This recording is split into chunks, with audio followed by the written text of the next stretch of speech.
Ration मिल रहा था, जो भोजन मिल रहा था, जो शिविर चल रहा था, उसमें बहुत बड़ी धांधली हुई थी। शिविर चलाने के लिए भी मुझे अंचल कार्यालय का चक्कर काटना पड़ा था इस जनता को लेके, वो भी आप तो उसी पे उनका कहना होता है कि आप चुप रहिए, आपसे नहीं पूछा जा रहा है। सारा चावल गायब हो गया, तो कहाँ चला गया? मैं सबसे पहले तो मुझे चुप रहने का, उनको चुप कराने का अधिकार किसने दिया? मैं जनता का प्रतिनिधित्व कर रही हूँ, मैं बात को नहीं रखूंगी तो कौन रखेगा?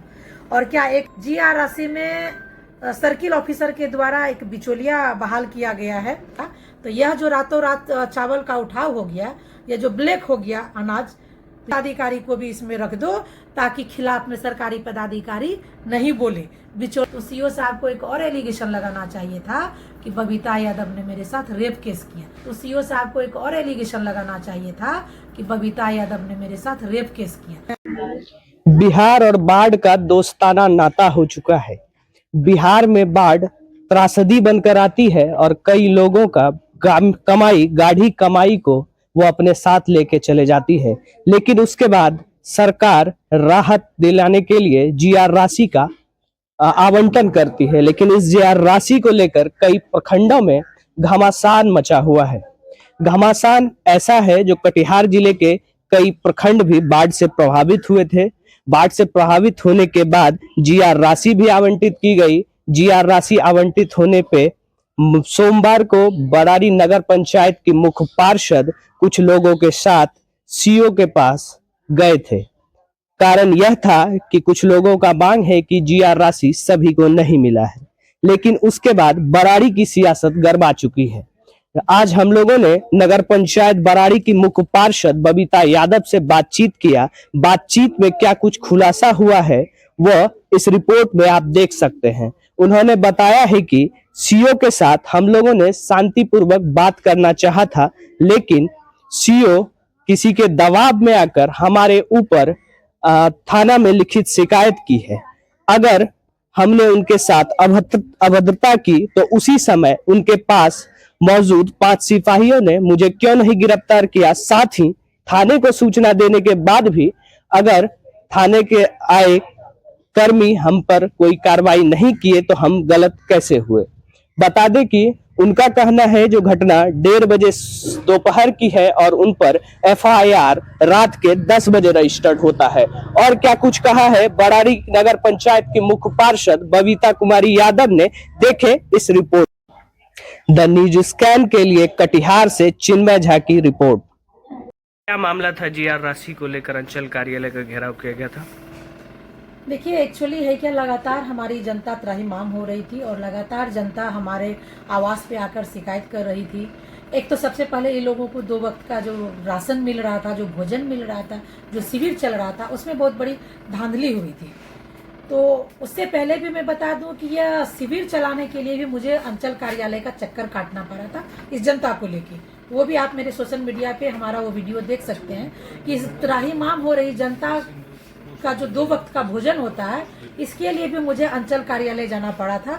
तब तो वहां से फिर इन लोगों को मिलना तय हुआ कि ठीक है मिलेगा, तो बहुत बढ़िया। जब वहां से आ गया राशन, उठाव हुआ राशन का, तो मात्र 3 दिन भोजन बना और रातों रात सारा चावल गायब हो गया। तो कहाँ चला गया? मैं सबसे पहले मेरा सवाल ये था। और आप उस वीडियो में देख सकते हैं जो कल हमारी बात हो गई है, जो थोड़ी सी झड़प हुई है, जब मैं यही सवाल पूछी सर्किल ऑफिसर से कि जब आपने अनाज का उठाव करवाया तो फिर हम जैसे जनप्रतिनिधि के नॉलेज में क्यों नहीं आया? और नहीं आने के कारण हुआ कि रातों रात सारा चावल गायब हो गया। क्यों गायब हो गया? तो उसी पे उनका कहना होता है कि आप चुप रहिए, आपसे नहीं पूछा जा रहा है। तो मुझे चुप रहने का, उनको चुप कराने का अधिकार किसने दिया? मैं जनता की आवाज नहीं बनूंगी, जनता मुझे चुनी है, मैं जनता का प्रतिनिधित्व कर रही हूँ, मैं बात को नहीं रखूंगी तो कौन रखेगा? और क्या एक ये सर्किल ऑफिसर को शोभा दे रहा है क्या?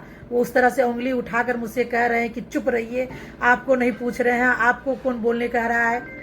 ये कहीं से भी शोभनीय नहीं है। इसी बात को लेके हम दोनों के बीच थोड़ी सी तू मैं हुई थी, इससे ज्यादा कोई बात नहीं थी। और मेन सबसे बड़ा मुद्दा था ये GR राशि। GR राशि में सर्किल ऑफिसर के द्वारा एक बिचौलिया बहाल किया गया है, जो कि क्षेत्र में जाके जनता से कह रही है कि अगर जीआर राशि चाहिए, जीआर राशि में नाम डलवाना है तो 2000 पहले जमा करो। ये एक ज्वलंत मुद्दा अभी सामने आ रही थी। इसी बात को मैं तो क्लियर करा देना चाहती थी कि अगर सीओ साहब की संलिप्तता नहीं है तो जनता सामने से सुन लेगी। मैं तो यही पूछने गई थी, लेकिन ये बात सुनते ही सीओ साहब क्यों भड़क गए ये मैं नहीं बता पाऊंगी कि क्यों भड़क गए। या तो हो सकता है कि चोर के दाढ़ी में तिनका होगा, क्यों सीओ साहब इस तरह से घबरा गए। और सीओ साहब खुद अपने बयान में बोल रहे हैं कि हल्ला गुल्ला सुन के हम बाहर निकल आए। आप क्यों बाहर निकल आए? आप काम कर रहे थे अपने चैम्बर में, आप काम करते, आपसे बात करने के लिए मैं तो जा ही रही थी अंदर, आप बाहर क्यों निकल आए? वो आप देख सकते हैं वीडियो में और पेपर में भी जब आया है, वो खुद जनता से बात कर रहे हैं और मैं सीओ के बगल में खड़ी हूँ। कम्युनिटी किचन में गड़बड़ी हुई है, इस सवाल को लेकर सीओ भड़क गए हैं आपसे। जी हाँ, उसी कारण में नोकझोंक हुई थी। जी हाँ। तो उसके बाद सीओ ने थाना में आवेदन लिखित शिकायत की है आपके विरुद्ध, उस पर क्या कहना चाहेंगे? देखिए, उस पर मैं ये कहना चाहूंगी कि मैं जब गई थी, वो भी वीडियो है जब मैं वहाँ पे एंट्री की हूँ, पहले से उनके गेट पर पुलिसकर्मी तैनात है।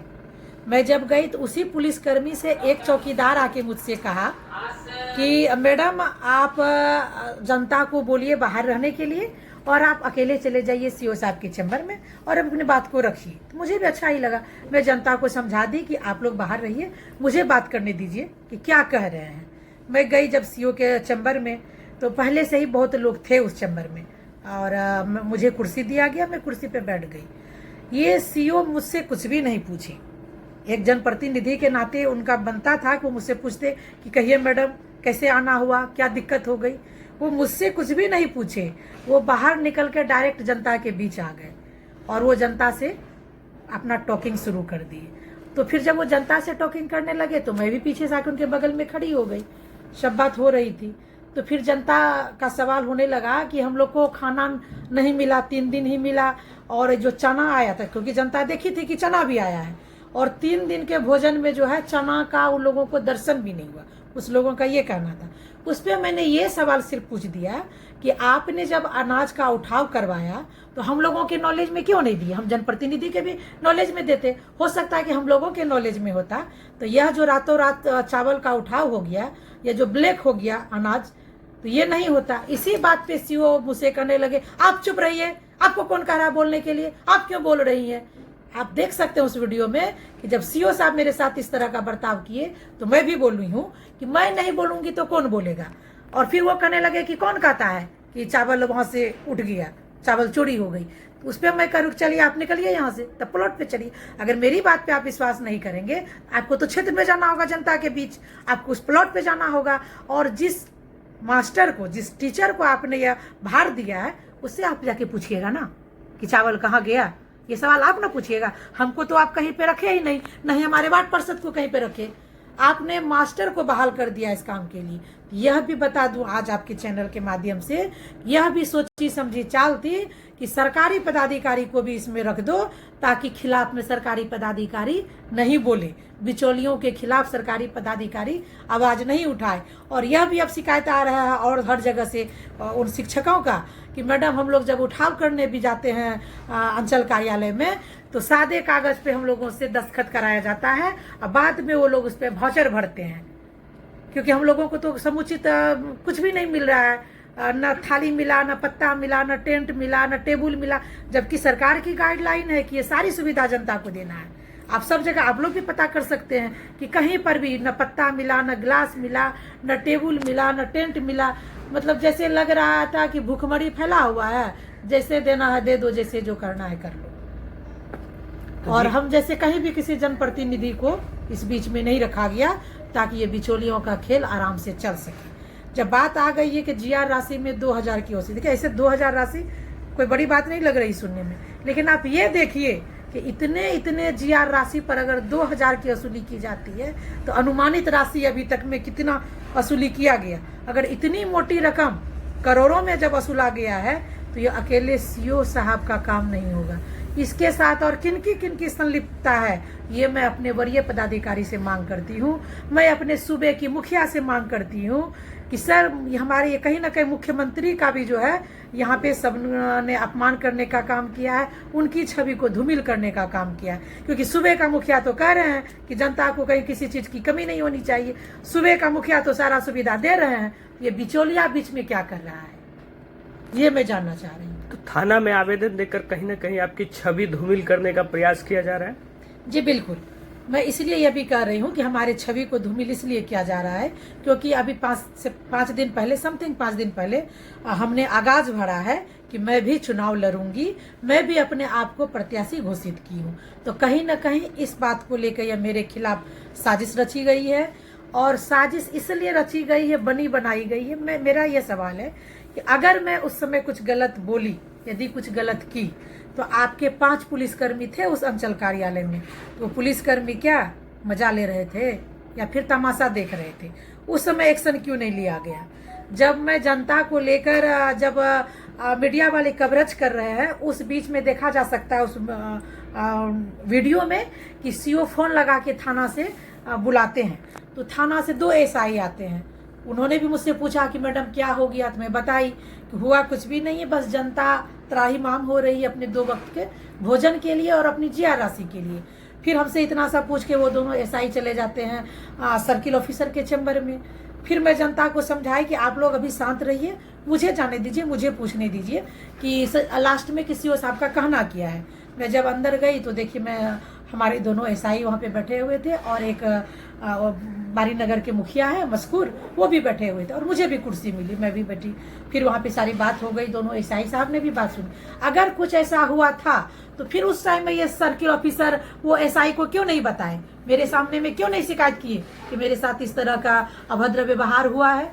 मैं तो अब आपको बताना ये मैं भूल रही हूँ। मैं अब ये कहना चाहती हूँ, जब इतने एलिगेशन मेरे ऊपर लगा है तो सीओ साहब को एक और एलिगेशन लगाना चाहिए था कि बबीता यादव ने मेरे साथ रेप केस किया। उनको ये भी करना चाहिए था, जब जितनी धाराएं होती है मेरे ऊपर लगा ही दिए, तो उनको ये भी करना चाहिए था कि मेरे साथ दुष्कर्म हुआ, बबीता यादव ने मेरे साथ दुष्कर्म किया। उस सर्किल ऑफिसर यहाँ चुप कर गए, उनको एक यह भी आवेदन में एंट्री करना था। अगर छूट गया है, अगर ऐसा कुछ हो रहा है, तो मैं अभी उनको सलाह दे रही हूँ, अभी जाके आप ये भी एंट्री करवा लीजिए कि मैं आपके साथ दुष्कर्म की हूँ।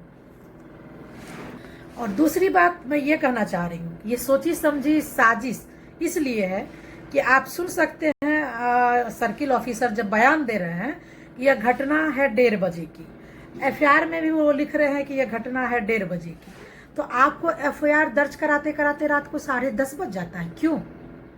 क्योंकि यह झूठी साजिश रचने में तो वक्त लगता है, क्योंकि संपर्क साधना पड़ता है, लोगों से पूछना पड़ता है कि किस किस का नाम दे, इसको कहाँ कहाँ से डैमेज किया जाए। यह साजिश रचते रचते यह घटना होती है 1:30 बजे, और ये थाने में जाकर यह एफआईआर लिखते लिखते इनको 10 बजता है। 10:30 बजे हमारे खिलाफ एंट्री होती है, हमारे खिलाफ एफआईआर दर्ज होती है। तो ये कहाँ तक सत्य है? मैं अपने वरीय पदाधिकारी से भी और मैं अपने पुलिस अधीक्षक से भी मांग करती हूँ कि इस पर सही से जांच की जाए और मुझ जैसे महिला को हमारा मान सम्मान वापस किया जाए। हमारी ये प्रमुखता से मांग है, नहीं तो फिर उसके बाद जो होगा देखा जाएगा।